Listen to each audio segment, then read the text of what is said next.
Okay. आज जो हमारा लेक्चर है ये बीएससी थर्ड ईयर के 6 सेमेस्टर के लिए है। तो बच्चों, हमारा जो 6 सेमेस्टर का सिलेबस है इसमें आपके 2 पेपर्स हैं, जिसमें से ये 6 पेपर है, यानी फर्स्ट पेपर है आपके 6 सेमेस्टर का। ओके।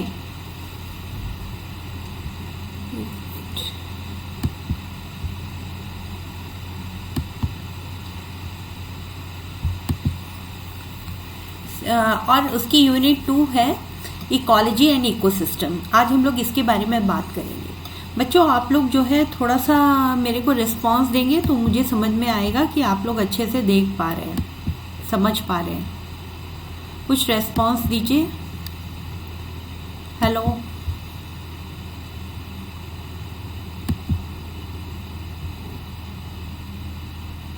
कोई बच्चे कुछ बताइए। आप लोग को समझ में आ रहा है, दिखाई दे रहा है, नहीं दिखाई दे रहा है? प्लीज बताइए। ओके। यस बच्चों, बताइए, आप लोग को दिखाई दे रहा है? स्क्रीन दिखाई दे रही है? यस मैम, दिख रहा है। हाँ, स्लाइड दिख रही है जिसपे लिखा हुआ है ecology and ecosystem. Yes ma'am, slide दिख रही है। ठीक है बच्चों, तो अब हम लोग आज का लेक्चर स्टार्ट करते हैं। इकोलॉजी के बारे में आप लोग कुछ जानते हैं? इकोलॉजी या इकोसिस्टम के बारे में आप कुछ जानते हैं? थोड़ा मोड़ा जो भी किसी को पता है वो बताइए। चलिए, आज हम लोग यहाँ से पढ़ना ही स्टार्ट करते हैं। पहले आप लोग का ये सिलेबस सेकेंड ईयर में हुआ करता था। अब ये थर्ड ईयर में और 6 सेमेस्टर में आपका इंक्लूड किया गया है। तो आप देखिए कि पृथ्वी हमारी कैसी है, गोल। और जब हम इसको स्टडी करने लगते हैं, इसका जो सॉइल या मिट्टी या ज़मीन का कंटेंट है उसको हम स्टडी करते हैं तो कहते हैं लिथोस्फीयर। अगर हम पानी के कंटेंट के बारे में बात करते हैं तो उसको कहते हैं हाइड्रोस्फीयर।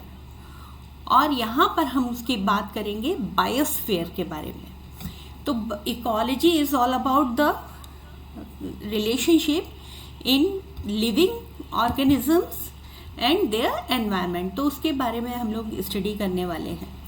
तो जब हम लिविंग कंपोनेंट के बारे में बात करते हैं तो जैसा कि मैंने अभी आपको बताया कि पृथ्वी हमारी कैसी है, राउंड शेप की है, यानी स्फेरिकल शेप की है। तो जो बायोलॉजिकल कंपोनेंट होंगे यानी लिविंग ऑर्गेनिजम्स होंगे, वो उसके सरफेस जो है उस पर एकदम गोलाकार फॉर्म में ही आप उसको एक एज्यूम करिए कि पृथ्वी की कुछ ऊंचाई तक, कुछ किलोमीटर ऊंचाई तक और कुछ किलोमीटर गहराई तक लिविंग ऑर्गेनिजम्स मौजूद होते हैं। जितने में लिविंग ऑर्गेनिजम्स मौजूद होते हैं उसको हम उसका बायोस्फीयर कहते हैं। और इस पूरे बायोस्फीयर और उसके जो आसपास का एनवायरनमेंट है उसके जो रिलेशनशिप है उसको हम इकोलॉजी के अंदर पढ़ते हैं। In simple words, ecology is the science of inter relationship of living components, for example plants and animals, with the non-living components surrounding them, soil, air, temperature, humidity, sunlight etc. यानी कि साधारण शब्दों में हम कहेंगे कि इकोलॉजी एक inter relationship है लिविंग कंपोनेंट और नॉन लिविंग कंपोनेंट की। तो लिविंग कंपोनेंट में आएंगे प्लांट्स और एनिमल्स आएंगे और साथ साथ माइक्रो ऑर्गेनिजम्स भी आएंगे, क्योंकि वो भी लिविंग होते हैं। और नॉन लिविंग कंपोनेंट्स क्या होते हैं? Soil, air, temperature, humidity, sunlight, जो उनके आसपास के वातावरण में होता है। इसका जो शुरुआत हुई थी, इसको कैसे ये नाम मिला इकोलॉजी, तो 2 ग्रीक वर्ड्स हैं, ओइकोस और लोगोस। तो ओइकोस का मतलब होता है हाउस, मतलब कोई भी चीज़ जहाँ रहती है वही उसका घर होता है।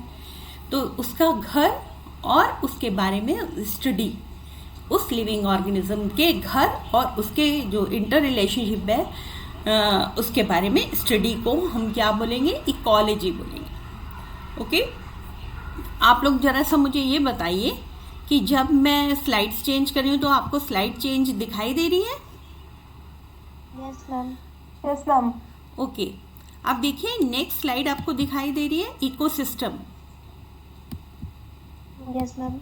अच्छा, तो चलिए ये आपका जो हेडिंग है इस यूनिट का, उसका नाम ही है इकोलॉजी एंड इकोसिस्टम। तो इकोलॉजी तो आप समझ गए कि लिविंग ऑर्गेनिज्म और उसके आसपास का जो पर्यावरण है, जो चीज़ें उसकी ज़िंदगी को इफ़ेक्ट करती हैं, वो सभी हम इकोलॉजी के अंदर स्टडी करते हैं। अब बेसिकली इकोसिस्टम क्या है? An ecosystem is a group और community of living organisms, plants, animals and microbes that live and interact with each other in a specific environment। किसी भी पर्टिकुलर जगह पर जो भी लिविंग ऑर्गेनिजम्स हैं, माइक्रोब्स हैं, एनिमल्स हैं, प्लांट्स हैं, उनके और उनके पर्यावरण के बीच में जो भी एक इंटर रिलेशनशिप होगी, उस पूरी को हम क्या कहेंगे? इकोसिस्टम, क्योंकि वो एक सिस्टमैटिक वे होता है किसी की लाइफ का। अभी हम लोग आगे डिस्कस करेंगे तो आप लोग को और समझ में आएगा। तो इको वर्ड आता है ओइकोस यानी हाउस के लिए, और दूसरा जो वर्ड है सिस्टम, वो सिस्टम का मतलब है एक कोऑर्डिनेटेड यूनिट ऑफ ऑर्गेनिजम्स। यहाँ पर एक कोऑर्डिनेशन होता है, सारे के सारे जो एनिमल्स हैं, प्लांट्स हैं, उसमें आपस में कोऑर्डिनेशन होता है। कौन किसको भोजन प्रोवाइड करा रहा है, कौन किसको स्पेस प्रोवाइड करा रहा है, कौन किसको क्या प्रोवाइड करा रहा है, वो सारा एक सिस्टम है। तो इस पूरे सिस्टम का जो स्टडी है उसको हम इकोसिस्टम कहते हैं। ओके, अब आइए कि आगे बढ़ते हैं कि इकोसिस्टम कितने प्रकार के होते हैं, उसमें कौन कौन से फैक्टर्स होते हैं, कौन कौन से इकोलॉजिकल फैक्टर्स होते हैं। तो बेसिकली हम इसको दो तरह के फैक्टर्स में डिवाइड कर सकते हैं। एक है बायोटिक फैक्टर्स। बायोटिक फैक्टर्स के अंदर वो सभी आ जाते हैं जो लिविंग हैं, प्लांट्स हैं, एनिमल्स हैं और माइक्रो ऑर्गेनिजम्स हैं। माइक्रो ऑर्गेनिजम्स आप सभी जानते हैं, फर्स्ट ईयर में आपने सबने पढ़ा हुआ है। कौन कौन से माइक्रो ऑर्गेनिजम्स पढ़े हैं? कोई मुझे नाम बता सकता है? माइक ऑन करके मुझे नाम बताइए, कौन कौन से माइक्रो ऑर्गेनिजम्स आप जानते हैं और माइक्रो ऑर्गेनिजम्स क्या होते हैं?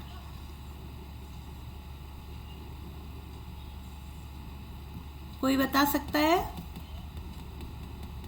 आप लोग फटाफट से माइक ऑन करिए या ज्वाइन करके कहीं घूमने निकल गए। गौरी, ओमर, अनम, ओपन कीजिए माइक, ओपन करिए। मैम जीवित सेल उसे बोलते हैं जिसमें वो सेल, बेटा मैम सॉरी, माइक्रो ऑर्गेनिजम्स पूछ रहे हम। माइक्रो ऑर्गेनिजम्स, माइक्रो ऑर्गेनिजम्स या माइक्रोब्स किसे कहते हैं? मैम माइक्रो ऑर्गेनिज्म जो छोटे होते हैं मैम, स्मॉल ऑर्गेनिज्म होते हैं हमारे। हाँ, बहुत स्मॉल ऑर्गेनिजम्स होते हैं जिनको हम केवल माइक्रोस्कोप की मदद से देख सकते हैं, उनको हम माइक्रो ऑर्गेनिजम्स या माइक्रोब्स बोलते हैं। ओके, तो ठीक है, आप लोग जानते हैं कि बैक्टीरिया है, वायरस है, पीपीएलओज हैं, ये सारे किस में आते हैं? माइक्रोब्स में आते हैं। ये लिविंग होते हैं और बिल्कुल भी आप नेकेड आइज से उसको नहीं देख सकते, इसलिए ये सब माइक्रोब्स के अंतर्गत आते हैं। दूसरी चीज़ ए बायोटिक फैक्टर। ए बायोटिक जैसा कि नाम ही बता रहा है कि वो लोग जीवित नहीं होते, ऐसे फैक्टर्स जो जीवन को तो प्रभावित करते हैं पर जिंदा नहीं है। जैसे प्लांट्स की ग्रोथ को कौन इफेक्ट करेगा? सॉइल, विंड, वाटर, ह्यूमिडिटी, ये सब हमारी लाइफ को भी, एनिमल्स की लाइफ को भी, क्योंकि सब के सब प्लांट्स पे बेस्ड है और अपनी सराउंडिंग से इफेक्टेड है। इसलिए जो है दोनों फैक्टर्स का एक इंटर रिलेशनशिप होता है उनके बीच में, इसी को हम इकोसिस्टम के अंतर्गत पढ़ते हैं। अब देखिए बायोटिक फैक्टर्स में क्या है। प्लांट्स ही एकमात्र सोलर एनर्जी को ट्रैप करने का सोर्स है। आप जानते हैं एनर्जी का एकमात्र सोर्स है पूरी सृष्टि में, वो है सूर्य, और सूर्य की एनर्जी को ट्रैप करने वाले हैं प्लांट्स। आप लोग जानते हैं फोटोसिंथेसिस के बारे में सुना है आपने? फोटोसिंथेसिस एक ऐसी प्रोसेस है जिसमें ग्रीन प्लांट्स क्लोरोफिल की उपस्थिति में, सूर्य के प्रकाश में और कार्बन डाइऑक्साइड की उपस्थिति में क्या है, कार्बोहाइड्रेट्स को सिंथेसाइज करते हैं, यानी फूड का निर्माण करते हैं, खाद्य पदार्थों का निर्माण करते हैं। इसको क्या कहते हैं? इसीलिए प्लांट्स को कहते हैं प्रोड्यूसर और इस पूरी प्रोसेस को कहते हैं फोटोसिंथेसिस। तो ये फोटोसिंथेसिस केवल प्लांट्स ही कर सकते हैं, एनिमल्स नहीं कर सकते, हम और आप नहीं कर सकते। ठीक है, तो जो एनिमल्स हैं वो क्या है, कंज्यूमर्स। जो प्लांट्स हैं, जितने प्लांट्स हैं और हरे हैं कलर में, वो सारे के सारे प्रोड्यूसर्स हैं। वो जो उसको कंज्यूम करते हैं, हम लोग कहाँ से अपना खाना लेते हैं, प्लांट से अपना खाना लेते हैं। सारे एनिमल्स का बेसिक जो सोर्स ऑफ फूड है वो कहाँ से आ रहा है, प्रोड्यूसर से आ रहा है। अगर आप नॉन वेजिटेरियन हैं तो भी जो है जो जिसको आपने नॉन वेजिटेरियन ने खाया है तो वो भी कहीं ना कहीं वेजिटेरियन होगा। जो एनर्जी का फ्लो होता है, सबसे पहले सूर्य से एनर्जी आई, उसको प्लांट्स ने ट्रैप किया, प्लांट्स को किसी हर्बीवोर ने खाया, यानी प्राइमरी कंज्यूमर ने खाया। देखिए यहाँ पर मैंने लिखा हुआ है कि animals are consumers, they may be primary consumer, they may be secondary consumer और they may be tertiary consumer. जो प्राइमरी कंज्यूमर है उनको बोलेंगे हर्बीवोर, जो सेकेंडरी कंज्यूमर है उनको बोलेंगे कार्निवोर, टर्शरी कंज्यूमर को बोलेंगे ओमनिवोर। इसको कहते हैं शाकाहारी हर्बीवोर, मांसाहारी कार्निवोर, ओमनिवोर का मतलब होता है सर्वाहारी, जो हर्बीवोर को भी खाता है, कार्निवोर को भी खाता है और सीधे सीधे प्लांट्स को भी खाता है। तो ऐसे कंज्यूमर को कहते हैं ओमनिवोर।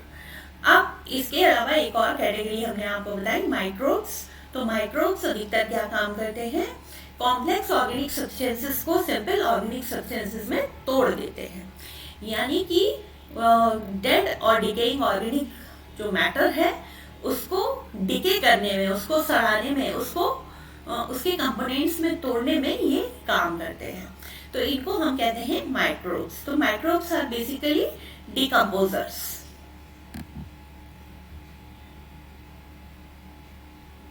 अब नेक्स्ट स्लाइड में आप देखिए एबायोटिक फैक्टर्स क्या क्या है। एबायोटिक फैक्टर्स के अंतर्गत वो सभी फैक्टर्स आते हैं जो लिविंग नहीं है और हमारी लाइफ को, प्लांट्स की लाइफ को क्या कर रहे हैं, इफेक्ट करते हैं। उन सभी को हम क्या कहते हैं, एबायोटिक फैक्टर्स। जैसे कि कहीं पर सॉइल कैसी है, बहुत तरह की मिट्टियाँ होती हैं, लाल मिट्टी, दोमट मिट्टी, बहुत सारी तरह की, पीली मिट्टी, नॉर्मल मिट्टी, है ना। तो फिर और ऊसर मिट्टी भी होती है। तो बहुत सारी तरह की मिट्टियाँ होती हैं। उसमें सॉइल एयर है कि नहीं है, सॉइल वाटर कितना है और न्यूट्रिएंट का कंपोजिशन क्या है। आप जानते हैं कोई खेती होती है या कोई ज़मीन होती है जिसमें आप गेहूँ अच्छे से उगा सकते हैं, कोई ऐसी होगी जहाँ पर दालें अच्छे से उगा सकते हैं, कोई ऐसी होगी जहाँ पर आलू अच्छे से उगा सकते हैं। तो फिर जो सॉइल के न्यूट्रिएंट्स हैं, कार्बन है, नाइट्रोजन है, फास्फोरस है, पोटेशियम है, जो भी न्यूट्रिएंट कंपोजिशन होता है सॉइल का, उसी पे डिपेंड करता है कि कहाँ पर क्या चीज़ अच्छे से ग्रो करेगी। फिर उसके बाद वाटर कैसा वाटर है, वहाँ पर फ्रेश वाटर है या सैलाइन वाटर है, खारा पानी और मीठा पानी आप सभी लोग समझते होंगे। और वहाँ पर कितनी रेन्स होती हैं, पौधों को कितना पानी मिल पाता है, वहाँ पर सिंचाई की व्यवस्था है कि नहीं है, कि जो बारिश का पानी है उससे ही काम चलता है। ह्यूमिडिटी कितनी है एयर में, एयर की ह्यूमिडिटी का मतलब होता है कि उसमें नमी कितनी है। इंटेंसिटी ऑफ विंड कैसी है, वहाँ पर बहुत तेज़ हवाएं चलती हैं या बहुत मध्यम हवाएं चलती हैं या हवाएं नहीं चलती, बहुत ही शांत टाइप का एरिया है। ये सारी चीज़ें एबायोटिक होती हैं लेकिन किसी भी लाइफ को इफेक्ट करती हैं। अब देखिए हमने आपको बताया कि प्रोड्यूसर, प्राइमरी कंज्यूमर यानी कि हर्बीवोर, सेकेंडरी कंज्यूमर यानी कि कार्निवोर, फिर उसके बाद सर्वाहारी ओमनिवोर और फिर उसके बाद डिकम्पोजर्स। इतनी चीज़ें एक फूड चेन बनाती हैं। और बार बार हम लोग ये डिस्कस कर रहे हैं कि सूर्य ही इकलौता ऊर्जा का माध्यम है पूरी पृथ्वी पर। तो सूर्य की एनर्जी को ट्रैप करते हैं जो भी प्रोड्यूसर्स हैं यानी ग्रीन प्लांट्स। तो ग्रीन प्लांट्स उसको अपना ट्रैप करते हैं सोलर एनर्जी को और फूड को सिंथेसाइज कर देते हैं और उसके बाद ये फूड जाता है प्राइमरी कंज्यूमर को। ऐसा कंज्यूमर जो सीधे सीधे पेड़ पौधों से ही भोजन प्राप्त करता है। जैसे कि घोड़ा है घास खा रहा है, गाय है घास खा रही है, वो सब मांसाहारी नहीं होते। जैसे कि इस पिक्चर में दिखाया गया एक छोटी सी गिलहरी है जो कि पेड़ से कुछ दाने लेके खा रही है, या कुछ उसकी पत्तियां या उसके फ्रूट्स को खा रही है। फिर उसके बाद आप देखिए एक दिया हुआ है इसमें दूसरा जो है सेकेंडरी कंज्यूमर, जो इसको खाता है प्राइमरी कंज्यूमर को। प्राइमरी कंज्यूमर के बाद सेकेंडरी कंज्यूमर ने खाया, सेकेंडरी कंज्यूमर को किसी तीसरे ने खा लिया, यानी कि लॉयन ने खा लिया। तो लॉयन के बाद फिर ये भी मरने के बाद डिकम्पोज होगी, गिलहरी भी, ये फॉक्स भी और लॉयन भी सब डिकम्पोज होंगे। डिकम्पोज होके ये ऑर्गेनिक सिंपल ऑर्गेनिक सब्सटेंसेस में ब्रेक डाउन हो जाएगा इनका, और प्लांट्स इनको एब्जॉर्ब कर लेंगे। तो इस तरीके से ये पूरी फूड चेन चल रही होती है। नेचर में दो तरह की फूड चेन्स होती हैं। एक फूड चेन होती है डिट्राइटस टाइप की, और एक होती है एक ये डिट्राइटस, और दूसरी होती है ग्रेजिंग टाइप की। ग्रेजिंग वो सभी होती हैं जिसमें पेड़ पौधों से हम शुरुआत करते हैं। दूसरा कहीं पर ऐसी फूड चेन भी चल रही होती है जहां पर सड़ी गली पत्तियां पड़ी हैं, उन पत्तियों को किसी वुड लाउस ने, यानी कि छोटे छोटे इंसेक्ट्स ने खाया, और उन इंसेक्ट्स को बर्ड ने खाया। तो ये भी एक तरीके का फूड चेन चल रहा होता है। यहाँ पर क्योंकि स्टार्टिंग डेड लीव से हुई है, यानी कि डेड और डिकेइंग ऑर्गेनिक मैटर से हुई है, इस वजह से ये जो है कौन सी फूड चेन कहलाएगी, डिट्राइटस। यानी कि कुल मिला के आप ये समझिए कि फूड चेन दो तरह की फूड चेन चल रही होती है। सबसे पहले सूर्य की एनर्जी को ट्रैप करने वाले पौधे होते हैं। पौधों के बाद उसको प्राइमरी कंज्यूमर यानी हर्बीवोर, फिर देन कार्निवोर, देन ओमनीवोर, और फिर उसके बाद सारे के सारे डेथ के बाद डिके होते हैं, और डिके होने के बाद सिंपल ऑर्गेनिक सब्सटेंसेस में वो ब्रेक डाउन होते हैं और प्लांट्स द्वारा एब्जॉर्ब कर लिए जाते हैं। और दूसरी फूड चेन चल रही होती है जो कि डेड ऑर्गेनिक मैटर से स्टार्ट होती है, जिसको कोई इंसेक्ट्स खाते हैं, इंसेक्ट्स को बर्ड्स खाती हैं, और इस तरीके से ये फूड चेन नेचर में चल रही होती है। तो कुल मिला के दो तरह की फूड चेन्स चल रही होती है। पर आप ये समझिए कि एक बार में एक जगह पर एक फूड चेन नहीं चल रही होती है। जैसे सपोज आप इसमें एक एग्जांपल देखिए कि जो ये नीचे पौधे हैं, कैरेट है, ग्रास है, दाने हैं, इनको रैबिट खा रहा होता है, माउस खा रहा होता है, ग्रास हॉपर भी खा रहा होता है, बर्ड भी खा रही होती है। और फिर ये तो हो गए प्राइमरी कंज्यूमर यानी हर्बीवोर्स। फिर इनको सीधे सीधे बर्ड ने खा लिया, फिर उस बर्ड को उल्लू ने खा लिया, ग्रास हॉपर को उल्लू ने भी खाया, माउस को भी उल्लू ने खाया। यानी कि ये सब क्या है, ये एक जाल जैसा बन जाता है कि हर चीज एक बार नहीं आ रही है, वो बार बार। क्या बेटा? इसको खाद्य जाल कहते हैं। हाँ, उसको इंग्लिश में फूड वेब कहते हैं, हिंदी में खाद्य जाल बोलते हैं, और फूड चेन को खाद्य श्रृंखला बोलते हैं, है ना। तो इसको खाद्य जाल बोलते हैं।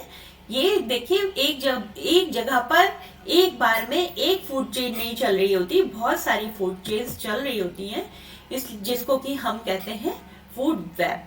देखिए यही मैंने परिभाषा में लिखा हुआ है, in nature only one food chain is not existing but a number of food chains are there.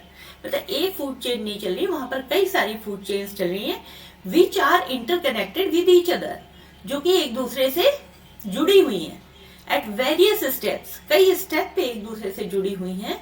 इसीलिए ये मिलकर जो एक स्ट्रक्चर डेवलप होता है उसको हम क्या कहते हैं, खाद्य जाल या फूड वेब। ठीक है, अब लास्ट में एक कोटेशन आप लोग के लिए, life is riding a bicycle. जीवन कैसा है, एक साइकिल पर चढ़ने जैसा है।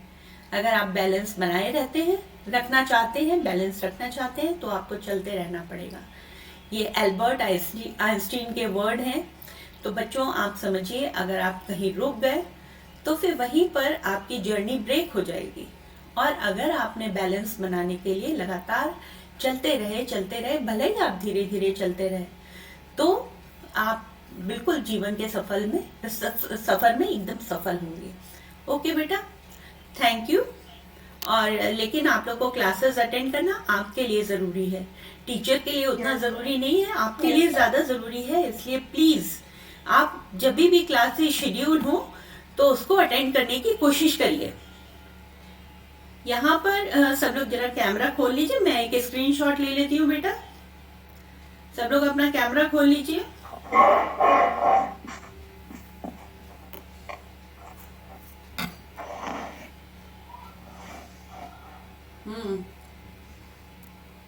और लड़कियों ने नहीं खोला है क्या?